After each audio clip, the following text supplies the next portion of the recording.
Boa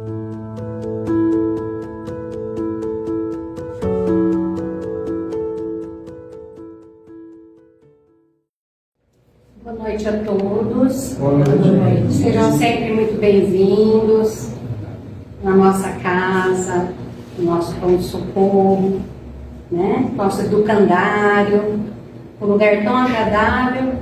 Na segunda-feira, como eu sempre falo, renovar as energias para aguentar a semana, que não é fácil. Mas estamos todos aqui.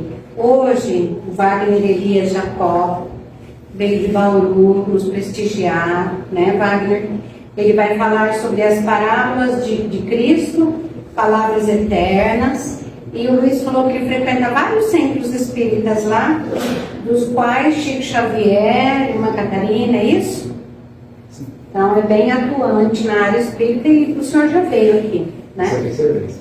Terceira vez que está aqui conosco. Nós somos muito agradecidos por sua presença. Nós vamos fazer uma leitura, a prece e depois o espaço do senhor. Bom? Então nós vamos ler do livro Paz e Renovação, Espíritos Diversos, Francisco Cândido Xavier, Diante da Terra. Teríamos sido, porventura, situados na guerra do mundo para fugir de colaborar no progresso do mundo. Quando o mundo nos provê com todas as possibilidades necessárias ao progresso de nós mesmos?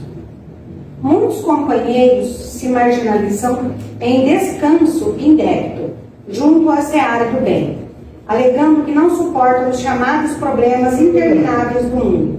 Desejariam a estabilidade e a harmonia por fora, a fim de se mostrarem satisfeitos na terra, quando a harmonia e a estabilidade devem morar por dentro de nós, de modo a que nossos encargos à frente do próximo se façam corretamente cumpridos.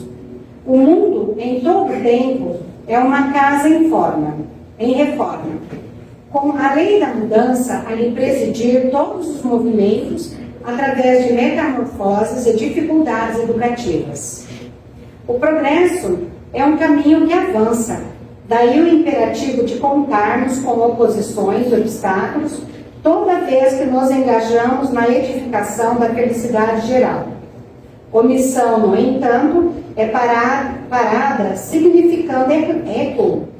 Entendamos-nos na posição de obreiros sob a pressão de crises renovadoras. Todos passeamos permanentemente renovação a cada passo da vida. Nem tudo o que tínhamos ontem por certo, nos quadros exteriores da experiência, continua como sendo certo nas horas de hoje. Os ideais e objetivos prosseguem os mesmos, a nos definirem aspiração e trabalho. Entretanto, modificam-se instrumentos e condições, estruturas e circunstâncias. A Terra, porém, nos pede cooperação no levantamento do bem de todos, e a ordem não é deserção, e sim adaptação. Em suma, estamos chamados à vivência no mundo, a fim de compreender e melhorar a vida em nós e em torno de nós, servindo ao mundo sem deixarmos de ser nós mesmos e buscando à frente, mas sem perder o passo de nossos contemporâneos, para que não venhamos a correr o risco de seguir para frente demais. Emmanuel. Muito linda a mensagem. Vamos, cadê isso?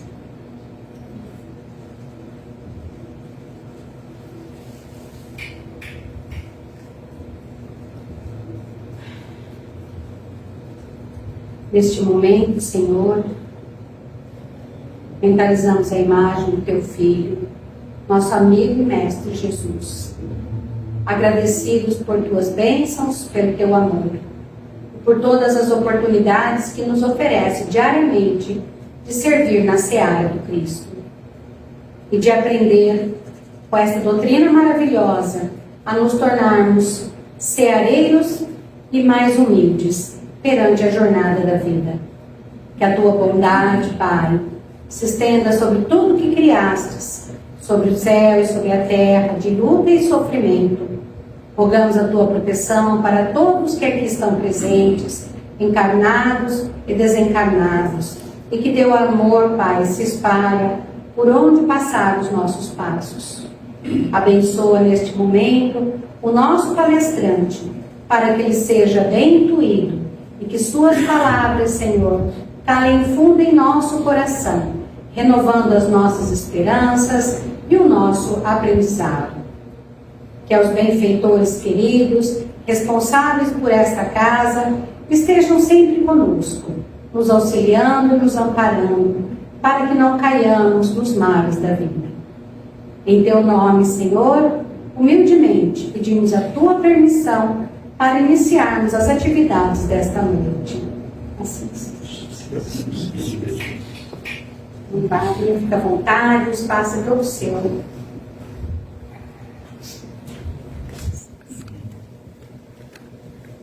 Boa noite. Boa noite. Todos. E o frio, acabou? Que bom, hein? Está prestando atenção no texto que foi lido. Realmente é o seguinte: que mediunidade espetacular que era Chico, né? Porque se vocês pararem para pensar, a capacidade de conexão que ele tinha com aquilo que Emmanuel ditava para ele era sensacional.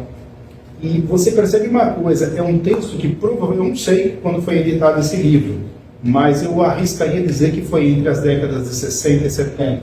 Você pode olhar aí a publicação.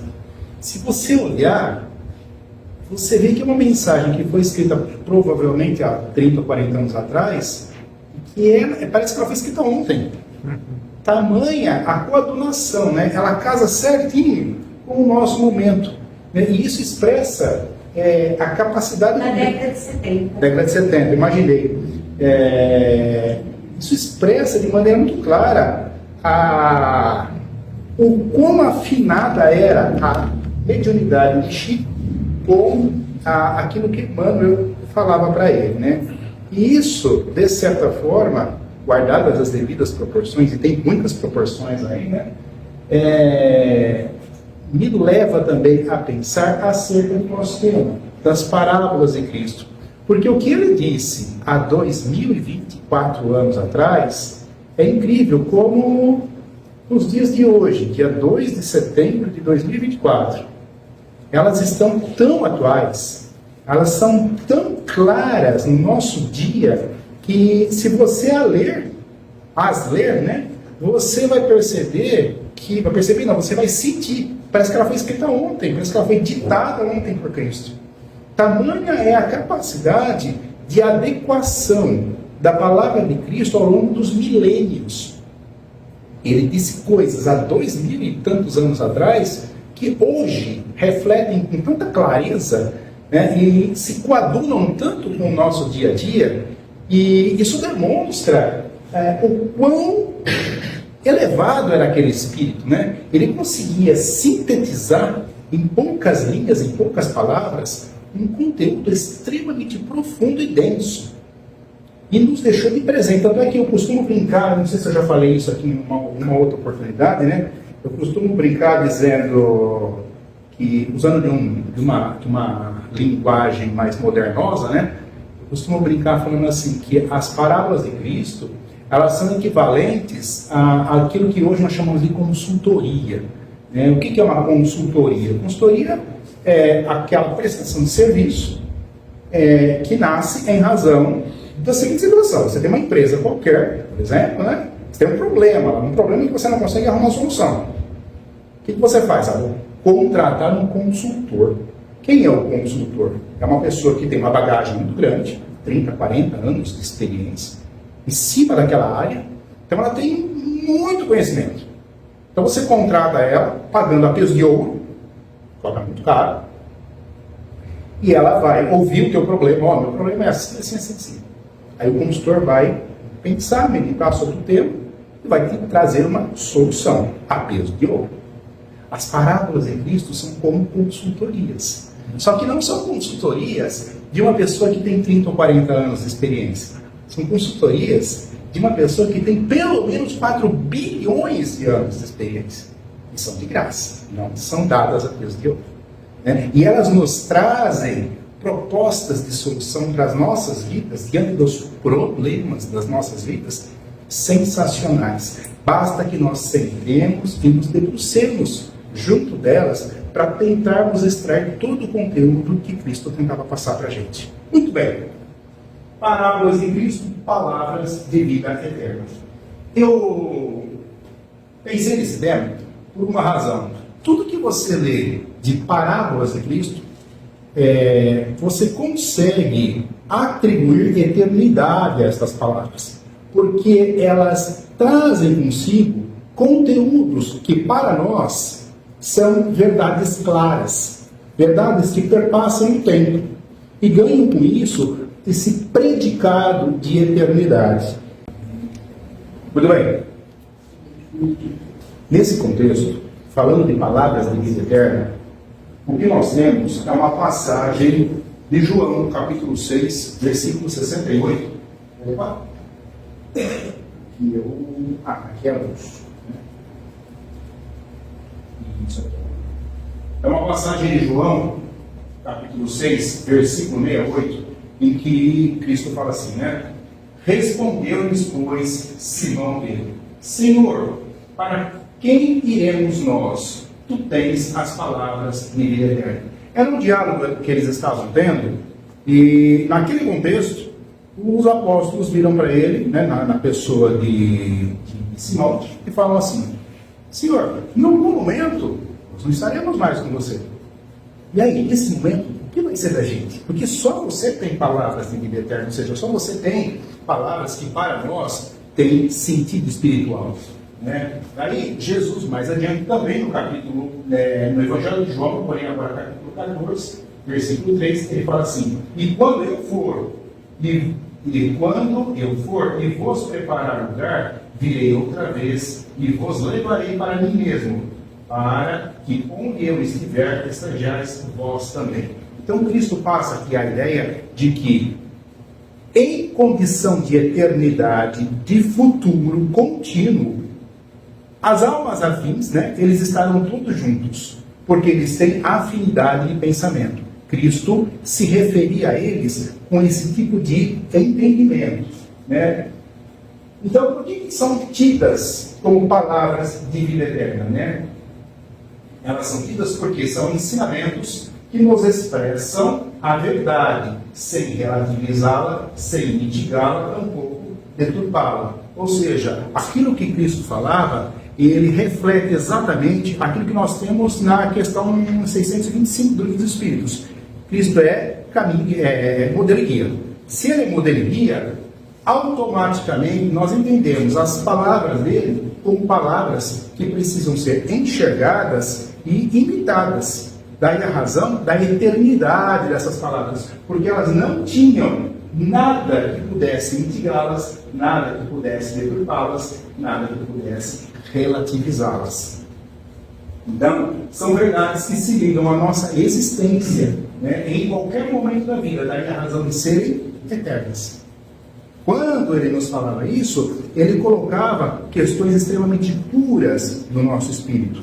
Daí a razão de hoje, quando a gente olha a questão 625, ele quer modelo e guia.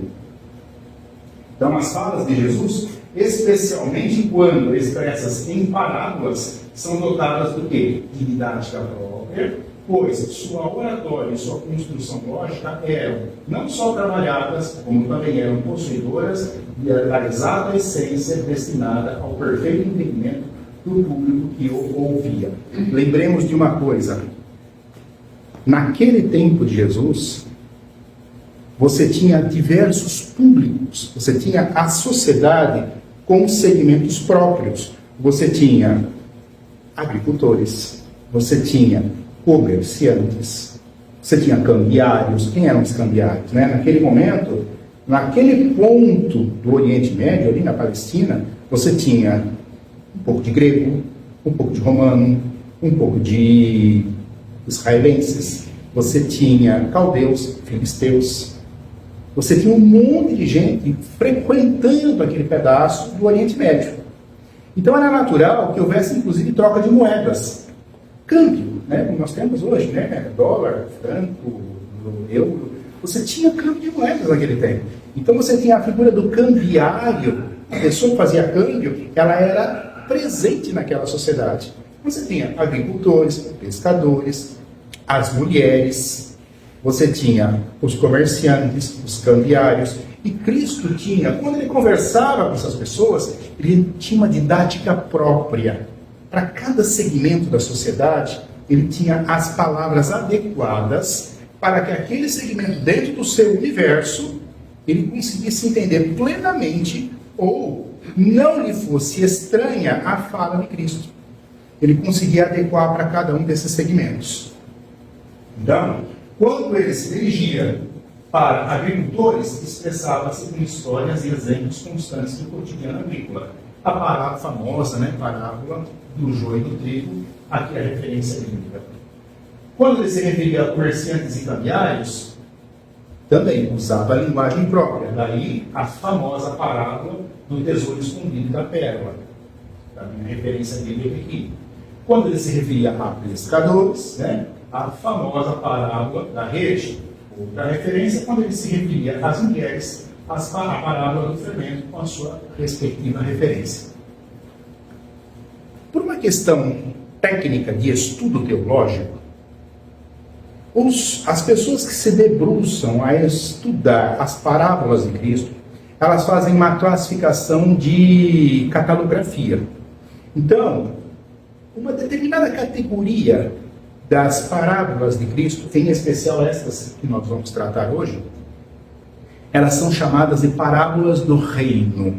Por que parábolas do reino? Porque são textos ditos por Cristo que sempre começavam com a mesma frase, com o mesmo tópico frasal. O reino de Deus se assemelha a... E ele terminava. Quando ele se voltava para pescadores, o reino de Deus se assemelha ao pescador que foi ao mar corrente.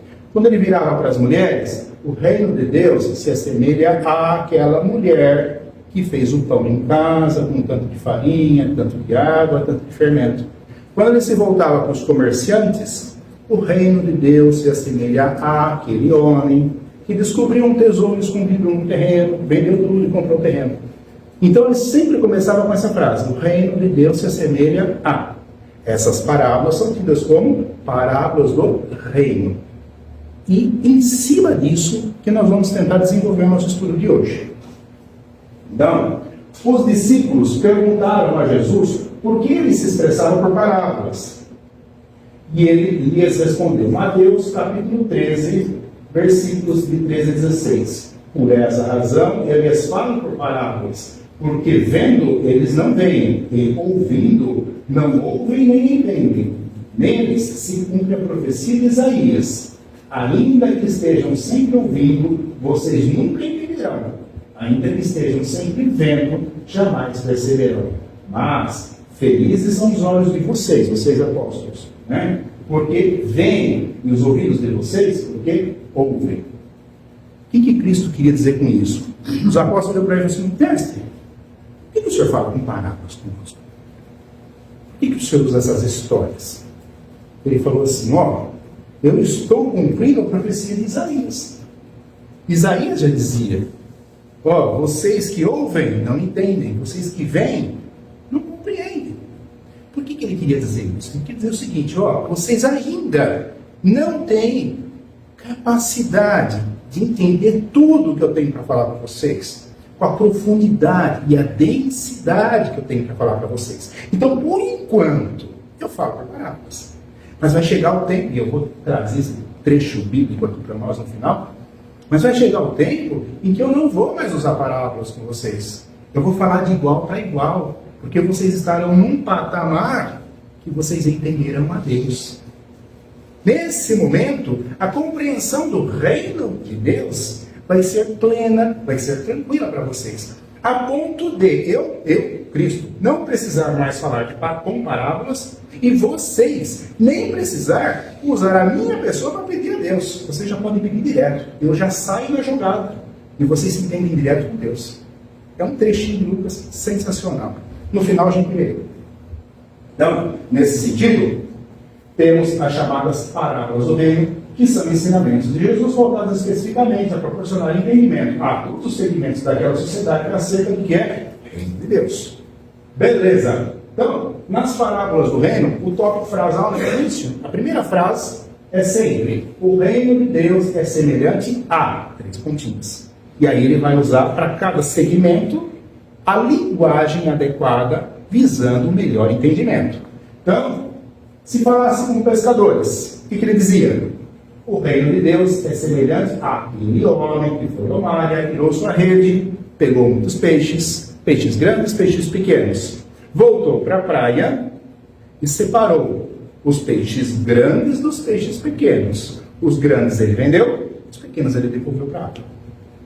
Ou seja, a ideia do reino de Deus embutida nessa parábola é o seguinte: o reino de Deus é aquela situação em que você precisa ganhar robustez. Você tem que ficar grande, você tem que ficar forte, para poder entender tudo aquilo que ele tem para você. Enquanto você ainda for pequeno, você não vai entrar naquela escala evolutiva que se espera para você enxergar a Deus. Mas você vai caminhar. Aos poucos você vai ganhando força, tamanho, capacidade intelectiva e capacidade moral. Se falasse com agricultores, o reino de Deus é semelhante ao quê? Aquele homem que arou a terra e plantou o trigo. O resto a gente já sabe. Plantou o trigo, os empregados depois descobriram que junto com o trigo veio o vizinho, o inimigo, e semeou o joio. Aí os empregados perceberam que estava crescendo o joio e o trigo tudo junto. Foram correndo falar para o dono da terra: a gente descobriu que tem joio e trigo nascendo junto. Quer que arranca? Não, precisa. Deixa crescer junto. Deixa andar junto. No final, no tempo da colheita, quando nós formos ceifar, depois da ceifa, a gente vai bater o produto da ceifa e vai separar o joio do trigo. Por que isso separa o joio do trigo? Porque o joio não produz semente, ele só produz palha. O trigo produz semente. Então, quando você bate e abana com peneira, a palha voa e o trigo fica. Acho que eu devo ter trazido. Aqui, ó. Isso é trigo. Isso é joio. São muito parecidos os dois. Na hora que tudo cresce junto, você não consegue perceber a diferença. E qual é a ideia embutida dentro dessa parábola? A ideia é a seguinte: ao longo da vida, nós nos deparamos com situações muito parecidas. Você não sabe o que é bom e o que é ruim. Então, o que é o reino de Deus? O reino de Deus é aquela proposta para que você pare, pense e haja com ponderação.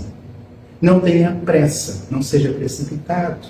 Porque se você for precipitado, existe o risco de você tomar o ruim por bom e deixar o bom de verdade de lado.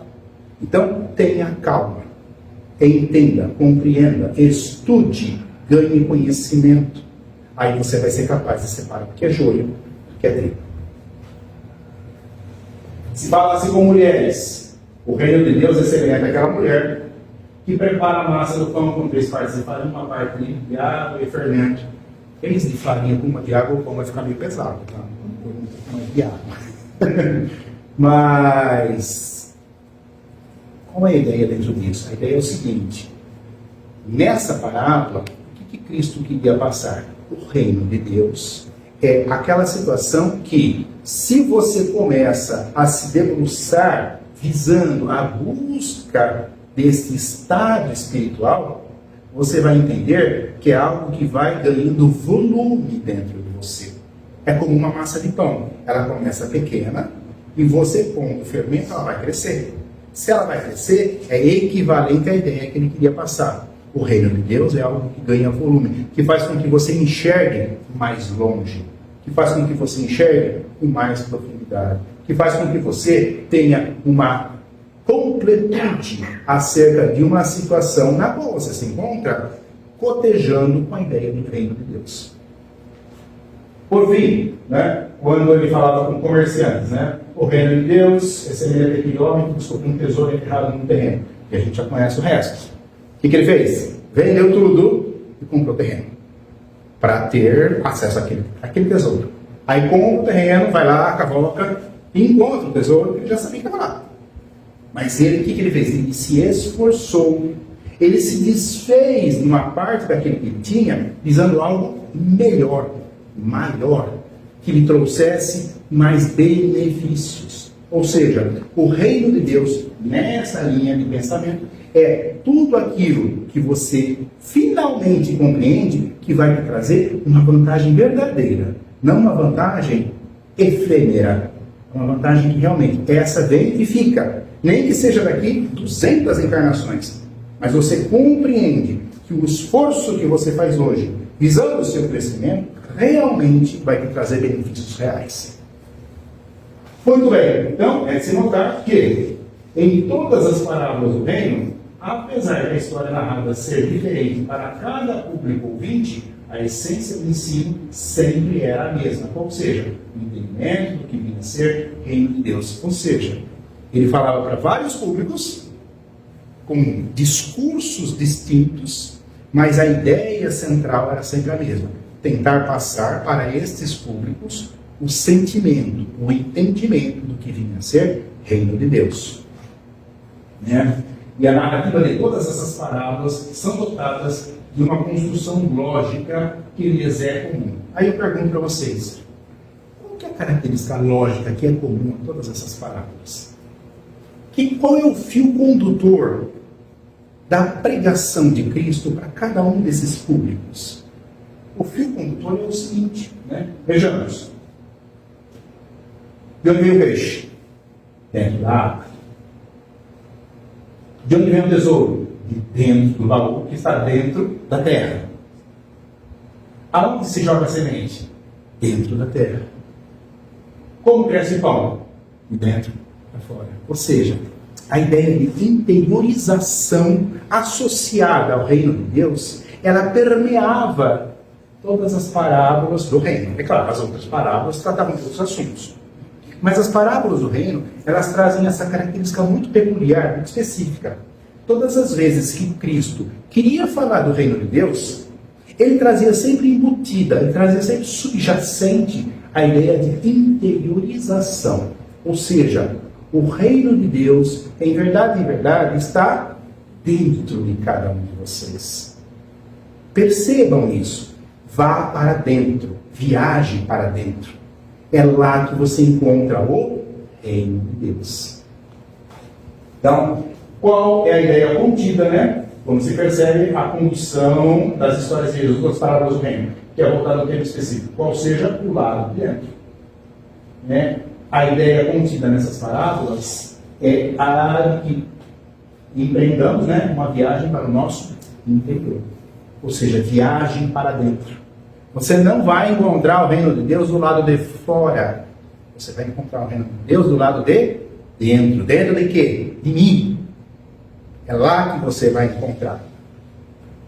E depois, já não mais em parábolas, mas em diálogos cotidianos, Jesus afirmava que o reino de Deus não vinha com aparências, pois se encontra dentro de nós. Lucas, capítulo 17. Ele diz assim, ó, e interrogado pelos fariseus sobre quando havia de vir o reino de Deus, respondeu-lhes e disse, o reino de Deus não vem com aparência exterior. Ou seja, o reino de Deus não é dotado de elementos físicos.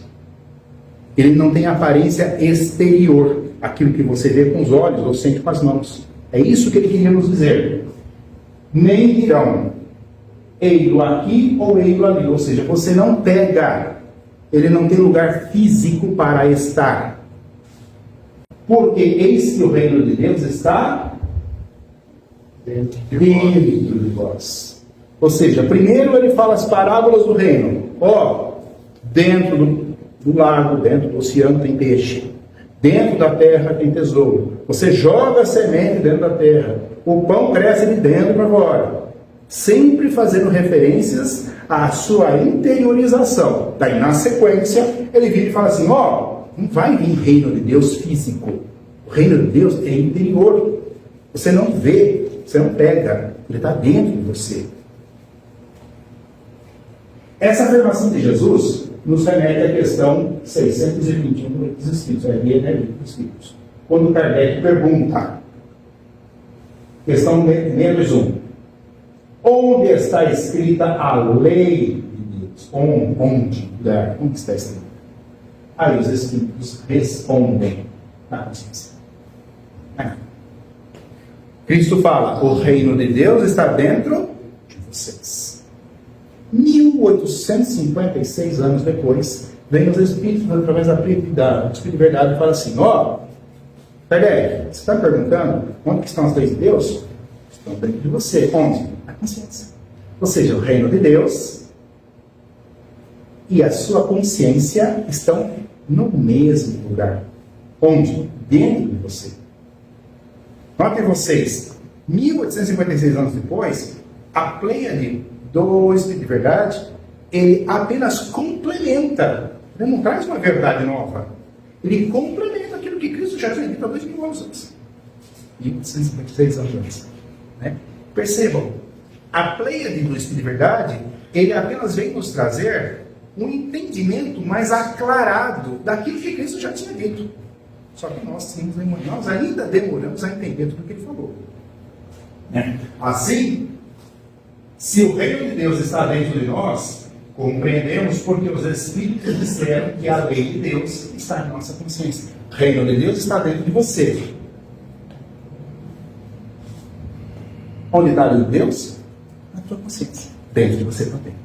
Reino de Deus mais consciência, ambos dentro de nós mesmos. Dessa forma, começam a fazer muito mais sentido outras afirmações de Jesus, como, por exemplo, Mateus capítulo 6. Não andeis, pois, inquietos, dizendo, que comeremos, ou que beberemos, ou com que nos vestiremos? Porque todas essas coisas os gentios procuram. De certo, o vosso Pai Celestial bem sabe que necessitais. Vejam só, esse verbo é importante, o verbo necessitar. De todas essas coisas. Mas, vejam só, ele vem encadeando uma ideia. Aí depois um mas. Ou seja, tudo isso que eu estou falando tem uma contraposição. Uma conjunção adversativa, né? Mas, buscai primeiro o quê? O reino de Deus e a sua justiça. Vírgula. E todas estas coisas, quais? Essas aqui. Você não acrescentado. Percebam a lógica de Cristo. A pedagogia dele era sensacional. Ele fala o seguinte, vocês estão preocupados com o que comer, com o que vestir, com o que beber? Não se preocupem com isso. Preocupem-se em focar naquilo que é necessário. Necessário. Primeiro a necessidade, depois tudo que vier depois. Uma vez que é importante, primeiro, buscar o reino de Deus. Onde está o reino de Deus? Dentro do caminho de vocês. E a sua justiça. Essa vírgula aqui é interessante. Quem é da linha de aula de português aqui? Eu adoro a língua portuguesa. Essa frase aqui é uma oração coordenada, né? Você nota uma coisa, que ele traz uma oração coordenada aditiva aqui, ou seja, ele soma ideias, e essa vírgula, ela introduz uma oração coordenada conclusiva. Quer dizer o seguinte, quando você olha para essa frase que traz elementos que se somam, automaticamente Cristo, com a pedagogia que ele tinha, ele fala assim, você vai somar coisas, e ao somar essas coisas, você vai concluir o quê? E todas as demais vos serão acrescentadas. Olha como que ele raciocinava. Ele virava os apóstolos e falava assim, não se preocupe com coisas que não são necessárias. Preocupem-se apenas com as coisas que são necessárias. Aquilo que não é necessário, vocês conseguem depois. Por quê? Se vocês se preocuparem com o reino de Deus e a sua justiça, o resto vem por acréscimo. Olha a pedagogia que ele usava. Sensacional essa construção que ele fazia quando ele ditava. Queria saber quem que escreveu tudo isso, né? Mateus estava ali com um papelzinho anotando tudo, né? Então eu fiz um esqueminha aqui para nós, né? Conclui-se que nossa busca deve focar primeiro o quê? Em Deus e a sua justiça. O resto vem depois. O que é desejo vem depois. O que é necessário, Deus já sabe o que é. Portanto, Ele vai nos auxiliar. O que é desejo, a gente consegue depois. Serão acrescentadas depois. Então, nos vem à mente a pergunta: o que para nós é a justiça de Deus? Veja só, ele falou, primeiro se preocupa com o reino e a justiça. Duas coisas ele falou. O reino ele já tinha dito. O reino também é você. E a justiça? O que é a justiça? Resposta: é a paz de consciência. Isto é, termos paz no repositório das leis de Deus. Onde estão as leis de Deus? Na consciência. Onde está a consciência? Dentro de nós. Então, falar de justiça do reino de Deus é entender que eu preciso ter uma harmonia com o lugar onde essas leis estão depositadas, que estão dentro de mim. Se eu estiver em harmonia, não estiver em conflito comigo mesmo, eu estarei tendente, eu estarei harmonioso com a justiça do reino de Deus. Muito bem.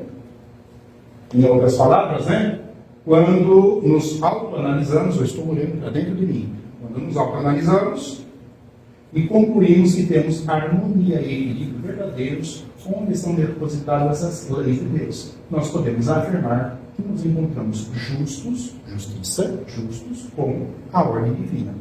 Eu estou em harmonia com o repositório das leis divinas? Eu estou brigando com as leis divinas? Estou. Então eu não estou vivendo a justiça do reino de Deus. Se eu não estiver brigando, eu estou em harmonia com todas elas, eu estou harmonioso com a justiça de Deus. Se o reino de Deus e a sua justiça estão ligados à viagem para o nosso mais profundo interior, nós nos remetemos à questão 919 dos Espíritos. Famosa essa questão, né, gente? Muito famosa essa questão. É aquele momento em que Kardec vira para o Espírito da Verdade e fala assim: tá, como é que eu posso me melhorar? Como é que eu posso estar amanhã melhor do que eu estou hoje? Aí vem o Espírito da Verdade e fala assim: conheça-se a si mesmo. Bom, contem vocês uma coisa: a pergunta de Kardec ela é muito mais profunda do que essa primeira resposta que ele recebe. Porque vejam como que ele fala: qual o meio prático mais eficaz que tem um homem de se melhorar nessa vida e de resistir à atração do mal? Resposta: um sábio da antiguidade quando disse: conhece-te a ti mesmo. Mas olha como ele diz: prático mais eficaz. Ele quer dizer o seguinte: como é que eu consigo conjugar o seguinte binômio? De um lado, rapidez, e do outro lado, eficiência. Isso me faz lembrar de uma disciplina da Faculdade de Engenharia, que eu cursei, nós tínhamos uma disciplina que se chamava otimização de processos. O que é otimizar um processo? É você ter conhecimento acerca do uso de tempo, material, de obra para determinado produto, sabendo que eu vou ter que usar o mínimo de tempo, material e de obra para obter esse produto, o máximo de produto possível. Isso é otimizar o processo. Kardec, em 1856, já estava pensando nisso. Como que eu faço de forma prática e eficaz? Ele queria as duas coisas. Tá? De um jeito rápido e que me dê bons resultados. Aí eu conheço-se a si mesmo. Aí Kardec não se deu por satisfeito. É interessante porque na 919A ele fala assim: conhecemos toda a sabedoria dessa máxima. Porém, ou seja, você falou legal, muito bom. Porém, a dificuldade está precisamente em cada um conhecer-se a si mesmo. Qual meio ele conseguiu? Ele vira o Espírito de Verdade assim: eu sei que você tem razão, mas é difícil conseguir isso. Não é fácil. Como que eu consigo? Aí vem Santo Agostinho, Acho que ele falou assim: não, deixa que essa eu bato. Põe a bola que eu vou chutar. A resposta de Santo Agostinho na questão 919A não é um texto, é uma obra de arte. Você tem que ler aquilo, é uma folha e meia. E ele dá uma receita de conduta sensacional. E cada palavra de Santo Agostinho não é para ser lida, é para ser degustada. Tamanha a precisão daquilo que ele fala. Porque olha o que Kardec tinha dito. Ó, eu quero um meio prático e eficaz. Aqui as duas coisas. Aí vem Santo Agostinho e fala, você quer prático e eficaz? Beleza, eu vou te falar como que faz então.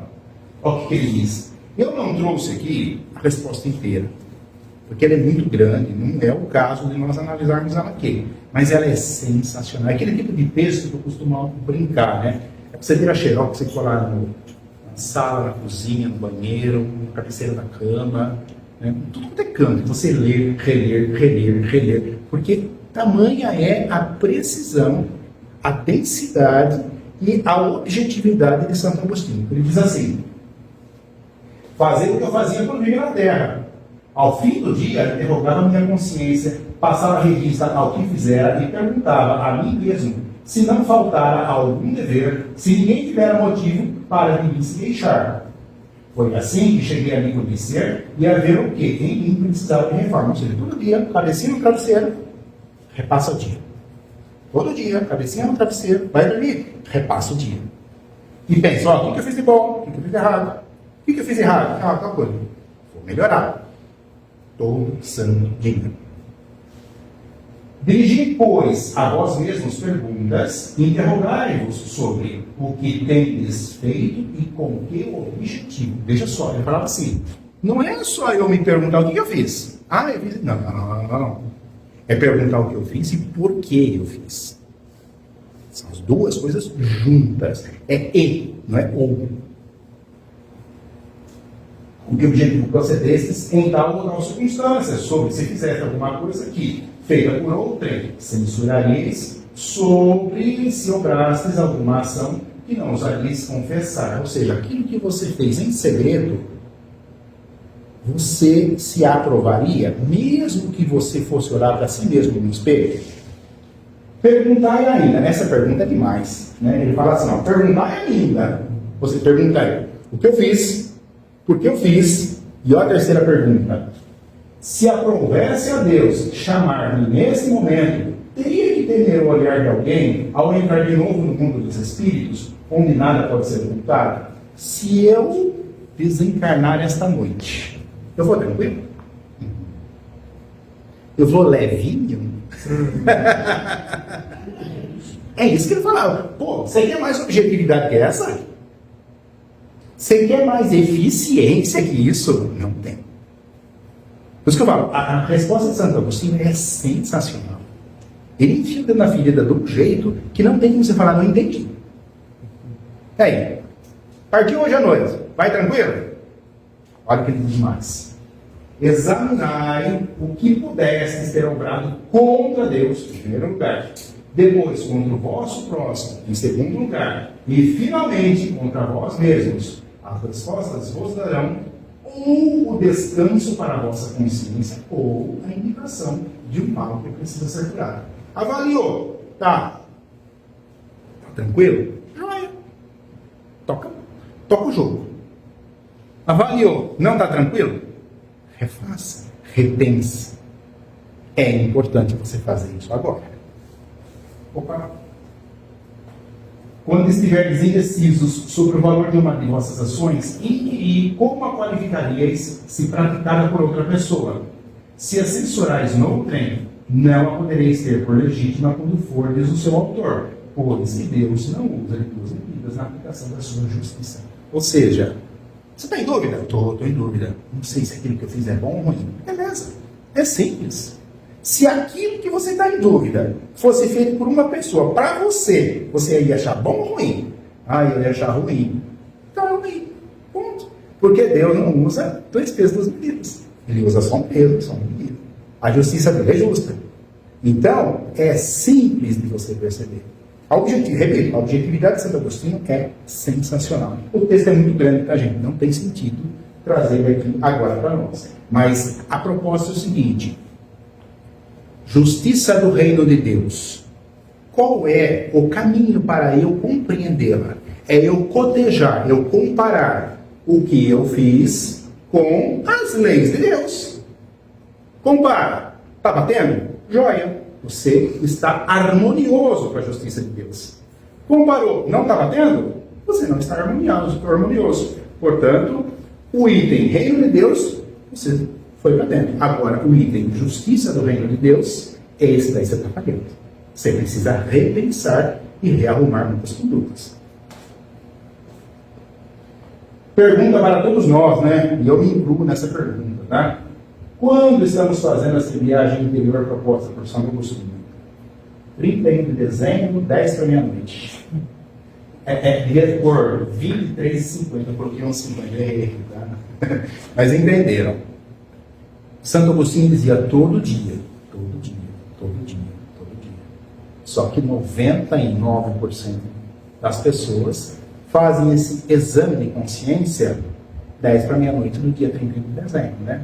Conversa faz toda segunda-feira. Toda segunda-feira, né? Você sai levinho? Você sai levinho? E eu me incluo nessa. Muitos de nós perdemos essa oportunidade valiosa de todos os dias, antes do nosso desdobramento, a gente está preguiçado assim, né? E sai desse corpo apertado que a gente vê esse escafandro nosso, né? Aproveita, passe em revista tudo que você fez e vê tudo que precisa ser melhorado, conjugado com a ideia de justiça do reino de Deus.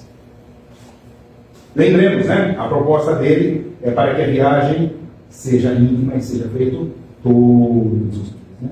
É aquilo que nós chamamos de forma íntima. Ele propunha para fazer à noite, né? Eu lembro que alguém já disse assim, orai e vigiai. O que ele queria dizer com isso? Orai, esteja em conexão com o mundo espiritual. Vigiai todo santo dia, todo momento, todos os minutos. Vigiai para isso. Não é só na hora que vai dormir. Ou seja, Jesus ainda deu uma resposta melhor que a de Santo Agostinho. Essa averiguação íntima corresponde àquela expressão e a sua justiça.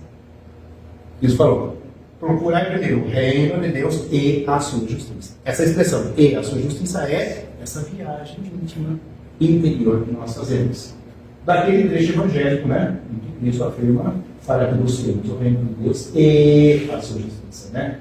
Se não mantivermos este foco, acabamos por nos voltar àqueles elementos próprios do planeta e próprias expiações que nos desviam a atenção da trajetória. É muito comum, né? Qualquer coisa que a gente faça de maneira inadequada, o que a gente fala? Mas o culpado é o governo, o culpado é a lua cheia, o culpado é a maré, né? O culpado é o tempo seco, o culpado é a chuva. A gente culpa um monte de coisa, mas a gente não olha para dentro. Então, aproveitemos essa oportunidade que Santo Agostinho nos deu. Vamos olhar para dentro e vamos deixar de jogar para fora aquilo que nós deveríamos olhar dentro e arrumar dentro. Por isso que Jesus dizia, né? Meu Pai bem sabe de necessidades, né? Uma vez que, em razão da falta de foco, tem que ter foco. Temos grande propensão a confundir necessidade e desejo, né? Cristo não disse, né? Meu Pai bem sabe o que desejais. Ele falou, meu Pai bem sabe o que necessitais. Não confundamos necessidade com desejo. Desejo é tudo aquilo que extrapola a necessidade. Me perguntaram para Platão certa vez, né? O que é necessidade? Platão respondeu, durma 30 dias no chão e se alimente de pão e água. Tudo aquilo que extrapolar o chão é desejo. Tudo aquilo que extrapolar o pão e a água é desejo. O que ele queria dizer com isso? Ele queria dizer o seguinte: necessidade é aquilo que está ligado à sua vida normal. A sua necessidade é dormir. A sua necessidade é comer. Isso é necessidade. Tudo aquilo que for além disso é desejo. O iPhone 16 é desejo, por exemplo. Tá? Então, tudo que for além da necessidade que o Pai sabe, é desejo. Mas lembre-se, tudo será acrescentado se você se preocupar primeiro com o quê? Reino de Deus e a sua justiça. A gente tem uma palavrinha, né? O supérfluo. É o supérfluo. O supérfluo é aquilo que vai além. Né? Esse pensamento, apesar de aparentemente ostentar rigorismo e dureza, parece que eu estou sendo rigoroso e duro? Estou falando? Está parecendo isso? Em verdade, está a nos convidar a sempre cultivarmos a justa medida em tudo na vida, uma vez que o nosso desejo, ou seja, o que é supérfluo, né, pode invadir o campo da necessidade do outro alguém. De repente, o meu desejo pode tirar um pedaço daquilo que é necessidade do outro. Então é importante que nós saibamos nos situar dentro da senda reencarnatória, olhando sempre para frente. Reino de Deus e a sua justiça. Reino de Deus e a sua justiça. Porque Cristo mandou ir. Se Ele nos disse, procura primeiro o reino de Deus e a sua justiça, porque o resto vai vir de acréscimo. Se você se preocupa só com o resto e não olha para o reino de Deus e a sua justiça, você vai incorrer no campo do desejo. E você vai deixar de lado aquilo que é necessário. E aquilo que é necessário, o Pai já sabe. Só que você precisa laborar junto, porque você não está aqui de passeio. Você está aqui para trabalhar. E se isso acontece, isso o quê? É eu me preocupar com o desejo e não com a necessidade. Se isso acontece, nós nos afastamos do quê? Do conceito de justiça de Deus. E não haverá, nesse momento, o atingimento do patamar de consciência tranquila proposta por Santo Agostinho. Eu me afasto de justiça de Deus, portanto, eu não estou buscando a minha viagem interior. Se eu não estou buscando a minha viagem interior, eu estou me afastando do entendimento de justiça de Deus. Se eu estou me afastando do entendimento de justiça de Deus, eu estou voltando o meu olhar para o que não é tão importante. Eu estou dando as minhas costas, para aquilo que realmente seria importante para o meu crescimento. Estando o reino de Deus dentro de nós, isso já falou isso. Assim como as leis de Deus encontram-se em nossa consciência, reino de Deus dentro de nós, leis de Deus dentro da nossa consciência, ambas juntas. Qual a correlação quando voltamos nossa atenção ao conjunto das leis morais? Opa! Reino de Deus dentro de mim, leis de Deus dentro de mim. Do reino de Deus vão nascer as leis de Deus. Do reino de Deus vão nascer as leis de Deus. As leis de Deus, como nós sabemos, dentro de tudo que nós estudamos, nós olhamos para o livro 3º, né, do livro dos Espíritos, e lemos lá o capítulo das leis morais. Todas aquelas leis. Essas leis promanam de Deus, nascem de Deus. Então nós vemos a questão 614 do livro dos Espíritos, que diz assim, que se deve entender por lei natural? A pergunta tão curtinha e aparentemente bobinha. Olha o que os Espíritos respondem.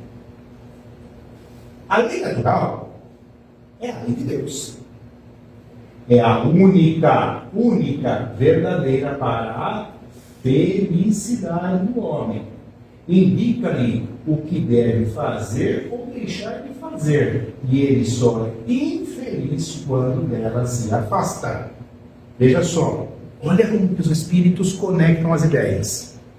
A lei natural é a lei de Deus, e a lei de Deus é aquela que tem o condão, a capacidade de conduzir o homem para a felicidade.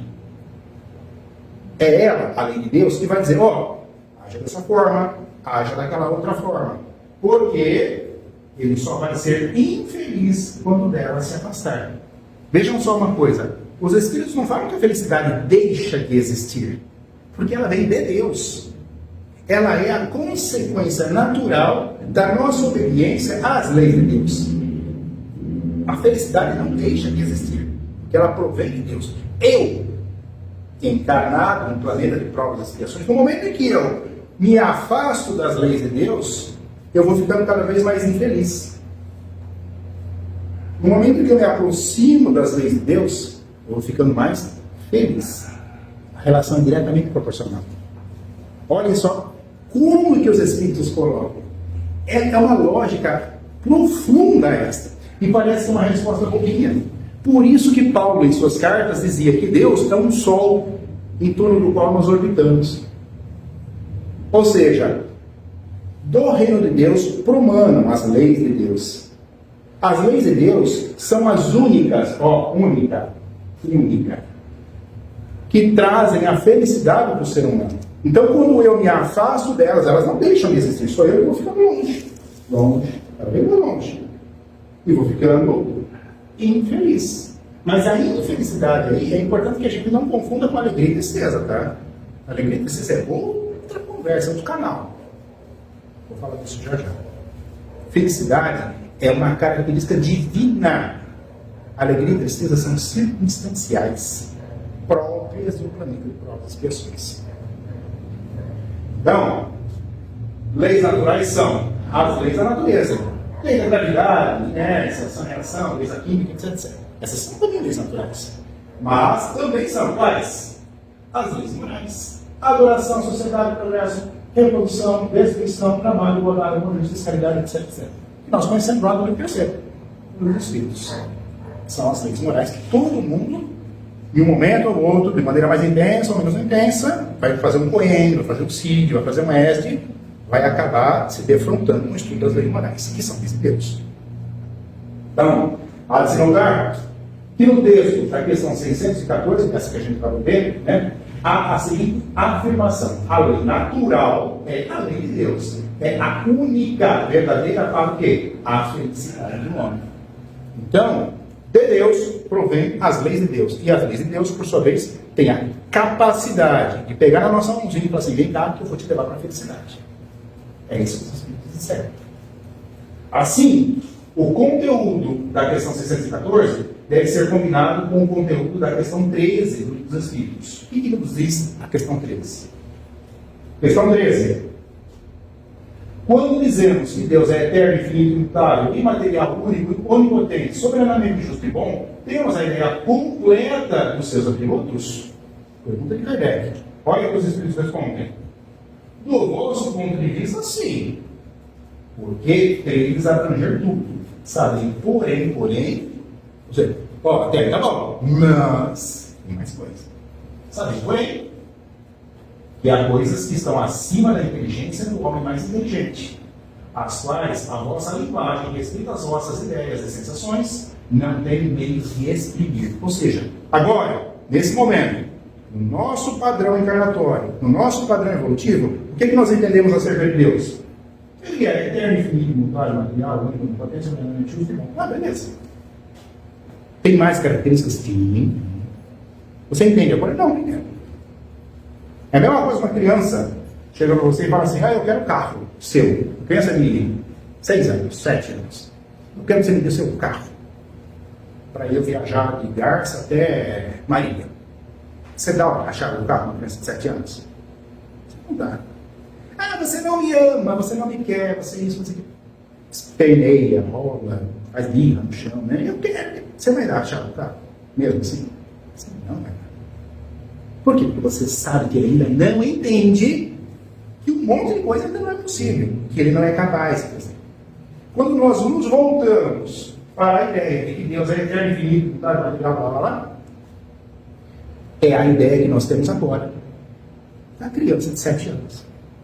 Quando nós adquirimos uma envergadura moral e intelectual maior, com certeza essa listinha vai aumentar. Vai ser bem maior. Até agora entendemos assim. Por isso que eles falam: do seu ponto de vista, não, beleza. Mas tem muito mais coisa que vocês ainda não entendem. Dessa forma, tendo Deus todos esses atributos, suas leis refletem, por conseguinte, os mesmos predicados, isto é, as leis de Deus também são eternas, infinitas, imutáveis, materiais, únicas, onipotentes, soberanamente justas e boas. Opa, se Deus tem esses predicados, eterno, material, infinitamente bom, as leis que saem dele, naturalmente, vão carregar consigo as mesmas características, porque senão elas não seriam lei de Deus. Elas têm que, necessária e obrigatoriamente, uma questão lógica, trazerem consigo os mesmos atributos de quem as criou. Senão elas não seriam leis de Deus. Assim, se nós reanalisarmos a questão de 614, verifica-se que, se as leis de Deus foram criadas para a felicidade do homem, não foi isso que disse a 614? E se a felicidade é consequência natural da obediência àquelas leis, conclui-se que a felicidade também goza dos mesmos atributos, nos quais ressaltamos quais? Ressaltei 2, tá? imutabilidade e eternidade. Essa segunda razão derivar do planejamento divino. Opa! As leis de Deus promanam de Deus. Ótimo. Quais as características de Deus? Todas aquelas da questão 13. Se as leis de Deus promanam de Deus, elas necessariamente trarão consigo os mesmos atributos do seu Criador. Na questão 614, os Espíritos dizem, as leis de Deus são as únicas capazes de te conduzirem à felicidade. Então, se a felicidade é uma consequência natural das leis de Deus, automaticamente a felicidade também vai carregar consigo os mesmos atributos das leis que sinalizam para que ela aconteça. Então a felicidade também é imutável, eterna, e todos os demais atributos que promanam de Deus. É uma consequência lógica de uma leitura sistemática do Livro dos Espíritos. Não confundamos felicidade, elemento que faz parte do planejamento divino, com tristeza e alegria. Tristeza e alegria são circunstanciais e mutuamente excludentes. Né? Ou seja, se você está triste, você não está alegre. Se está alegre, você não está triste. E são características próprias de um mundo de provas e expiações. Dessa nossa relação com a matéria e com as outras pessoas. Não confundamos com felicidade, bem de Deus. Felicidade, por sua vez, e pelas razões aqui expostas, é um traço o quê? Divino, sendo perene para o Espírito. Ou seja, ela acompanha o Espírito. Ela faz parte da natureza divina que todos nós temos. É diferente de tristeza e alegria, que é circunstancial, é momentâneo, passa. Nessa mesma linha de raciocínio, né, é possível concluir o quê? Que a imortalidade do Espírito está ligada à felicidade. Opa! O Espírito não é imortal? Se o Espírito é imortal e a felicidade está direcionada para o Espírito porque provém de Deus, automaticamente a imortalidade do Espírito e a felicidade, eles andam de mãos dadas. Porque ambos promanam da mesma fonte, de Deus. Somos imortais e temos uma só vida. Não confundir com o fato de termos sucessivas encarnações. Encarnação é processo evolutivo. Não vamos confundir com uma vida imortal.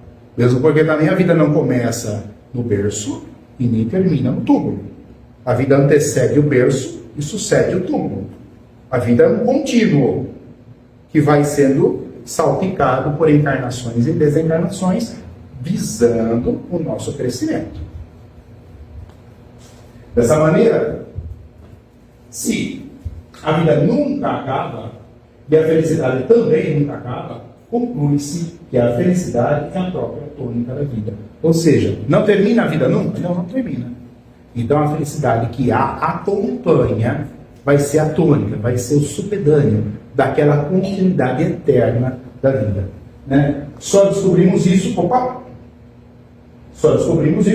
quando nos predispomos a fazer a viagem nas profundezas do nosso íntimo, conforme proposto por Santo Agostinho. E aí a gente volta em todas aquelas propostas de Cristo, quando ele falava das parábolas do reino. Vamos escolher os melhores peixes. Vamos separar o joio do trigo. Vamos nos esforçar para comprar o terreno onde há tesouro enterrado. Vamos fazer o pão e nos encantarmos com o seu crescimento. Vejam só vocês, tudo isso que foi dito é para que a gente entenda hoje, à luz das respostas que nos foram dadas no Livro dos Espíritos, aquilo que Cristo disse há 2000 anos atrás. Os Espíritos vieram complementar tudo aquilo que Cristo já tinha dito e explicar com mais detalhes. Né? Eu arriscaria dizer, que Renato Teixeira e Almir Sater leram as parábolas do reino. E também a questão 919 dos Espíritos, pois num trecho musical eles disseram que cada um de nós compõe a sua história, cada ser em si carrega o dom de ser capaz de ser feliz. Você só vai encontrar a felicidade se você for para dentro e não para fora. Fora não vai te agregar nada. Fora é desejo. Do lado de dentro é necessidade. É um trecho de música que, bem ou mal, de maneira artística, reflete exatamente aquilo que a gente acabou de falar. Eles mostraram que, o texto deles, Olha, volte-se para si. Porque você quer ser feliz? Quero. Volte-se para si. Você é o único que é capaz de fazer isso. Tudo mais que há no mundo pode ser complemento, mas não é o necessário. Ou seja, se nos sentimos apartados da felicidade, ou seja, estou distante da felicidade, minha vida é uma droga, etc, etc, né? É porque ainda não ajustamos o nosso foco para estar dentro de nós, não fora. Como há milênios ainda acreditamos, devemos perceber. A gente está pegando, né? Faz um tempão que a gente ainda acredita que é do lado de fora, que você encontra tudo que você precisa. Mas não é lá de fora, é lá de dentro. E isso você vê em 5 parábolas de Cristo. 5 historinhas que ele contou pra gente e que passaram milênios e não mudaram o seu conteúdo. No livro Momentos de Consciência, de Joana de Ângeles, né, psicografado por Rivaldo, a benfeitora nos diz: evita eleger homens modelos para seguires. Eles também são vulneráveis às injunções, ou seja, aos problemas, né? As injunções que experimentas, que às vezes comprometem-se, o que de maneira alguma deve constituir desestímulo. Ou, trocando em bom português, nessa encarnação, não busque modelos para a sua caminhada olhando para outras pessoas que estão encarnadas. Procure dentro de si, procure no reino de Deus. Porque aquelas pessoas que você busca como modelo, e a gente vê um monte de situação por aí, né? Pessoas idolatrando governantes, pessoas idolatrando cantores, enfim, etc, etc. Não busque eles, porque eles também estão sujeitos aos mesmos tropeços que você. E se ele tropeçar, isso não pode ser desestímulo para você, porque você não pode ficar seguindo ele. Você tem que olhar para dentro de si, e não para fora de si. O português dela é pesado, né? Você lê o que ela escreve, você tem que parar, pensar, entender o que ela vai dizer. Talvez até possam dizer, né? A felicidade não é desse mundo. Você já viu essa frase? A felicidade não é desse mundo. Também faço essa afirmativa, né? Pensemos, né? Quantos mundos existem? Quantos mundos existem? A resposta não é dos espíritos, tá? Não da questão. Mas os espíritos dizem, né? Kardec pergunta, né? Quantos mundos existem? Os espíritos dizem 2. O material e o espiritual. São 2 mundos. É importante que a gente não confunda com planetas. Planetas são orbes, que são importantes, necessários para fases evolutivas. Mas são ferramentas para a nossa caminhada rumo à eternidade. Tanto é que, se você lê a codificação kardeciana, você vai ver em algum ponto que há mundos que não são materiais. Não precisa de matéria, não precisa de chão, não precisa de parede, não precisa de casa. São mundos essencialmente espirituais. Nós, à medida que vamos ganhando evolução, nós vamos nos tornando cada vez mais diáfanos, menos dependentes da matéria, menos dependentes de planetas sólidos. Vai chegar um ponto que você não precisa mais de nada, você só é espírito. Então, quantos mundos há? 2. Material e espiritual. Não vou cuidar com planetas, né? Na sequência, o que eu pergunto? A qual mundo nós pertencemos originariamente? Nós todos aqui. A gente pertence a esse mundo? Todo mundo sabe isso. Nós não pertencemos a esse mundo. Né? O meu reino não é desse mundo. Eu já dizia isso. Não é desse mundo. O meu reino é espiritual. Então, pertencemos ao mundo espiritual. Encontramos-nos encarnados no mundo material para o quê? Desenvolvimento das nossas potencialidades, mas, ao final de cada encarnação, sempre retornamos ao mundo espiritual. Meio capenga, né? De vez em quando, mas volta. Tem uns que gruda do mundo material, não quer sair daqui de nenhum, né? Que nem gato, né? Gruda, você não sai dele. Mas a tua origem é espiritual. O teu mundo é espiritual, aqui você está de passagem. Tem até uma historinha, né? Um milionário foi visitar um país lá no Extremo Oriente e contaram para ele que naquele país existia um sábio que tudo sabia tudo, tinha a resposta para tudo. Ele falou: nossa, vamos conversar com esse homem, né? Tem um monte de perguntas para fazer para ele. Aí ele disse: ele mora em tal lugar, assim, uma montanha. Ele foi, até que ele chegou na montanha lá, tinha uma casinha pequenininha, né? Bateu na porta assim. abriu a porta, tinha dentro da casa uma mesa, uma cadeira, uma esteira e um copo. O sábio estava ali sentadinho, né, com as perninhas cruzadas assim. Ele pegou e entrou assim na casa do sábio. Virou para o sábio: cadê suas coisas? O sábio respondeu com uma pergunta: e as suas? Onde estão? Ele respondeu para o sábio: mas eu estou aqui de passagem. O sábio falou: eu também. E acaba a história. Nós não somos daqui, nós somos do mundo espiritual. Estamos aqui de passagem. Se a felicidade não é deste mundo, e são só dois mundos que existem, material e espiritual, se ela não é do mundo material, de onde ela é? Do mundo espiritual. E a qual mundo nós pertencemos? Opa! Nós somos provenientes do mesmo mundo da felicidade. Ambos. Ela, usando aí uma expressão de corporificação, né? E nós. Nós viemos do mesmo mundo.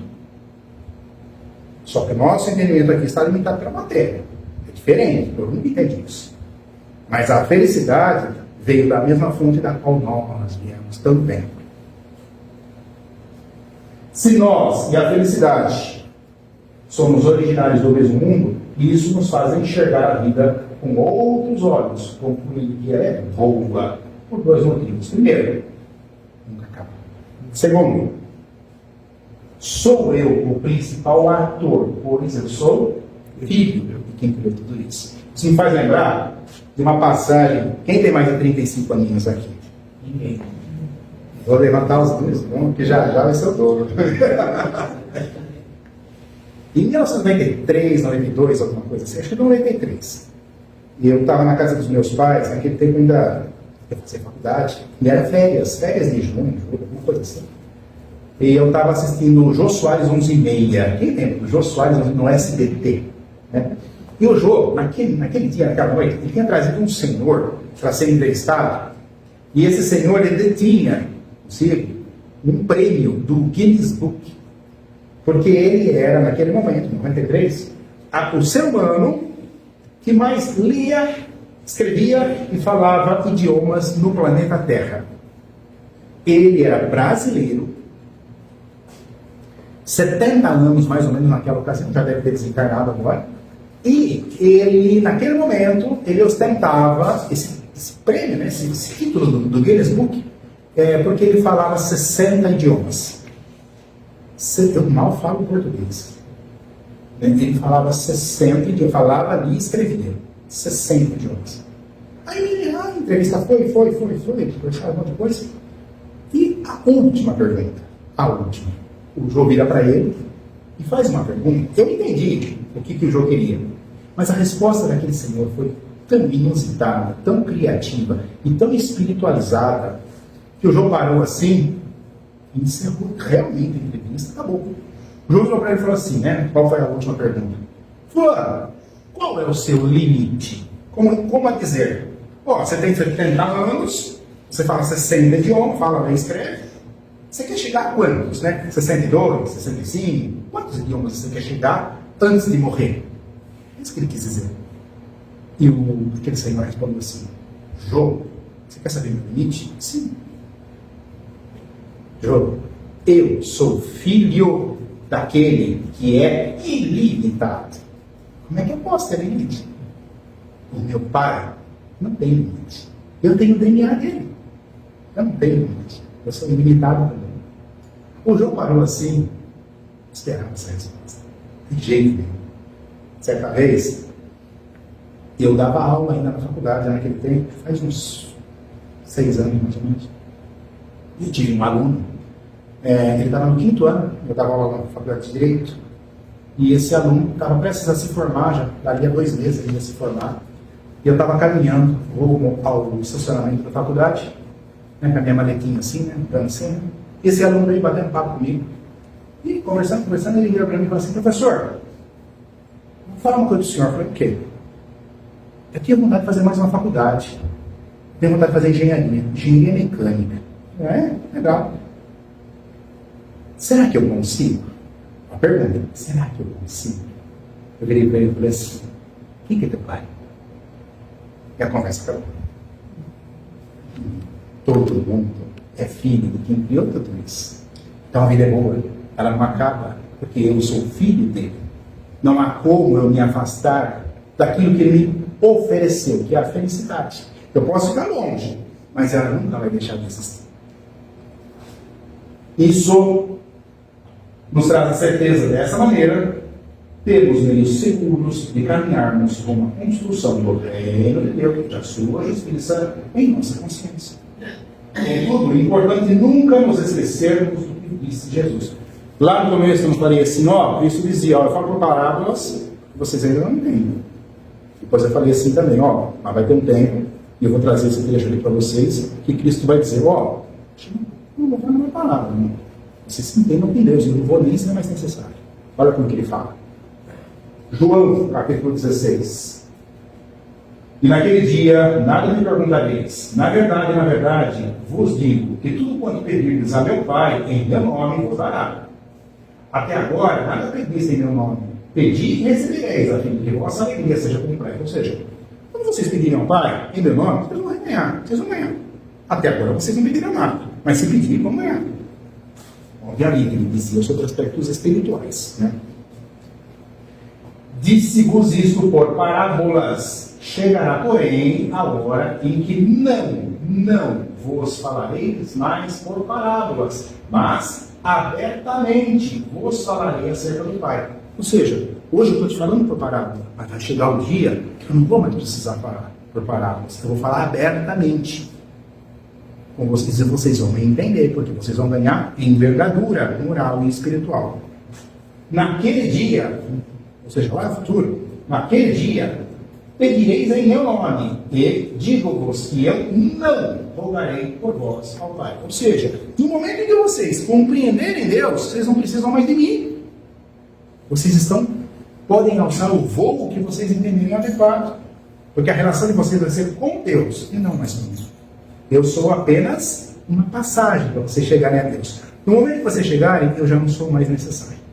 Olha a perspicácia de Cristo. Quando falou isso há 2000 anos atrás, vocês vão crescer. Vós sois santos e fareis muito mais do que eu faço hoje. Esse trecho do Evangelho de João nos convida à leitura da questão 10 em alguns dos Espíritos. Questão 10. Pode o homem compreender a natureza íntima de Deus? Resposta: não. Falta-lhe sentido para isso.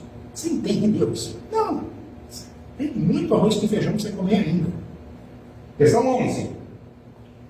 Um dia será dado ao homem compreender o mistério da divindade? Resposta: quando não mais tiver o Espírito obscurecido pela matéria, quando pela sua perfeição se houver aproximado de Deus, ele o verá e compreenderá. Ele que é o homem, não Deus. Né? Agora você entende Deus? Não entendo. Um dia eu vou entender? Vai. Você vai ter que se livrar do peso da matéria, do escafandro que não tem aqui. Lá na frente. Por isso que Cristo disse, vai chegar o dia que vocês não vão precisar mais de parábola. Eu vou falar direto com vocês, e vocês nem vão precisar pedir ao Pai através de mim. Vocês já se entendem com Ele. Exatamente o que os Espíritos disseram. Com outras palavras, é claro. Ao compreender a necessidade de se buscar o conhecimento interno que reflete as leis de Deus e o seu reino e a sua justiça, temos maior condição de também compreender a profundidade da afirmação de Jesus quando nos disse, João capítulo 10, o ladrão não vem senão a roubar, a matar e a destruir. Eu vim para que tenham vida e a tenham com abundância. Parece uma frase de efeito, né? Mas vocês percebem que a partir do momento que você busca o reino de Deus, busca a sua justiça e faz a sua viagem interior, conforme Santo Agostinho fala, você percebe que essa frase de Cristo aqui, ela é extremamente profunda. Porque ele está querendo dizer o seguinte, olha, a tua vida, no momento que você compreender o reino de Deus, vai ser tão plena, tão abundante, que você vai irradiar toda essa santidade, toda essa divindade que provém do Pai. Olha o que ele quis nos dizer com essa simples frase. A vida em abundância que ele queria nos passar é aquilo que reflete automaticamente o nosso conhecimento acerca do reino de Deus e da sua justiça, através da viagem íntima que nós fazemos, conforme dito por Santo Agostinho. Daí a razão, da resposta contida na questão 627 dos Espíritos, a nos dizer acerca do trabalho da espiritualidade na condição de consolador prometido. Olha o que Kardec pergunta dos Espíritos. Uma vez que Jesus ensinou as verdadeiras leis de Deus, qual a utilidade do ensino dos Espíritos? Aí ele trocou o verbo aqui, inverteu a frase, Qual a utilidade do ensino que os Espíritos dão? Terão que nos ensinar mais alguma coisa? Ou seja, vocês Espíritos, qual a utilidade de vocês? Se Cristo já nos trouxe tudo, para que vocês servem? É isso que a Kardec perguntou. É uma pergunta extremamente encurralada sobre. O que você tem a dizer sobre isso? Olha quem responde. Jesus empregava a miúde, na sua linguagem, alegorias e parábolas, porque falava de conformidade com os tempos e lugares. Para os homens, pescadores, ele falava de um jeito, para as mulheres de outro, para os comerciantes de outro e assim por diante. Faz isso agora que a verdade se torne inteligível para todo mundo. Muito necessário é que aquelas leis sejam explicadas e desenvolvidas. Tão poucos são os que as compreendem e ainda menos os que as praticam. Ou seja, a função dos Espíritos na codificação kardeciana é esmiuçar tudo aquilo que Cristo havia trazido para nós. Eles não acrescentaram nada, nem tinham condição para isso, mas eles explicaram coisas que nós não estávamos conseguindo entender, de certa forma, até hoje a gente tem dificuldade para entender. E, meus amigos, eu termino nosso estudo com uma frase, somos míopes porque somos breves, A gente enxerga curto, a gente enxerga embaçado, porque a gente vive pouco. Qual a média de vida nossa? 80 anos? A mediana, assim, mundial? 80 anos de encarnação é pouco tempo. Tem gente que passa 80 anos e não compreende nada do que Cristo falou. Nós, entretanto, em especial os filhos, nós temos acesso a um manancial de informações que nos garante a suplantação desta frase. Somos breves? Sim, somos breves. Mas a pergunta que eu coloco é: somos míopes? Nós podemos alegar que não estamos enxergando o que Cristo nos disse? Não. Não podemos alegar. Muito será cobrado a quem muito foi dado.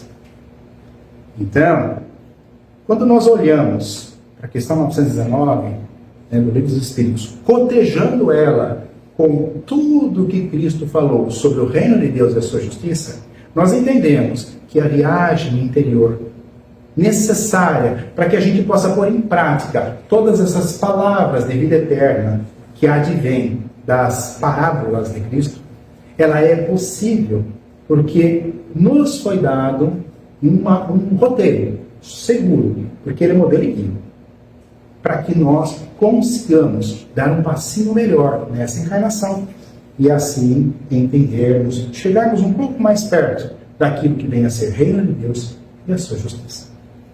É isso que eu tinha para falar para vocês. Muito obrigado pela atenção. Obrigado.